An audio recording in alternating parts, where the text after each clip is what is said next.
Hello बच्चों, let's read this question. The question says, for the given rate expression k, a raised to the power 3 by 2, b raised to the power minus 1, the overall order of reaction is option A 0, option B half, option C 1 and option D is 2. बच्चों इस question के अंदर हमें एक rate expression दिया गया है और हमसे ओवरऑल ऑर्डर ऑफ रिएक्शन के बारे में पूछा गया है। तो फर्स्ट ऑफ ऑल बात करते हैं इस क्वेश्चन के अंदर हमारे की कंसेप्ट की। की कंसेप्ट क्या होगा बच्चों? हमारा overall order of reaction. Overall order of reaction कैसे निकालते हैं इसको ये देखते हैं। मान लीजिए मेरे पास कोई रिएक्शन है जिसको मैं ऐसे लिख रहा हूँ P प्लस Q और ये बना रहे हैं हमारे कुछ प्रोडक्ट जिसको मैं ऐसे लिख रहा हूँ प्रोडक्ट। अगर इसके ऊपर रेट लॉ एक्सप्रेशन लगाते हैं तो हमारा रेट लॉ क्या कहता है? रेट होता है K और P की पावर समथिंग होगा, यहाँ पे मैं स्मॉलर a लिख रहा हूँ, और Q की पावर भी कुछ होगा जिसको मैं स्मॉल b लिख रहा हूँ।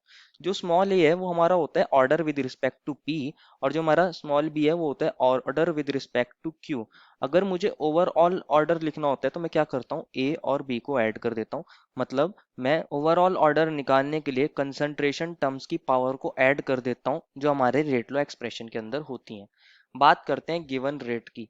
हमें रेट दिया है बच्चों क्वेश्चन के according, rate is equals to K, और हमें दिया है ए की पावर 3/2 और दिया है मुझे बी की पावर -1। यही दिया है, हमें चेक कर लेते हैं। यस, हमें यही दिया है। अगर मुझे निकालना हुआ ओवरऑल ऑर्डर ऑफ रिएक्शन तो मैं कैसे निकालूंगा? ए की पावर को और बी की पावर को ऐड कर दूंगा। ए की पावर है बच्चों हमारे पास 3/2 प्लस, और बी की पावर है हमारे पास -1, तो इसको लिख सकता हूँ 3/2 -1।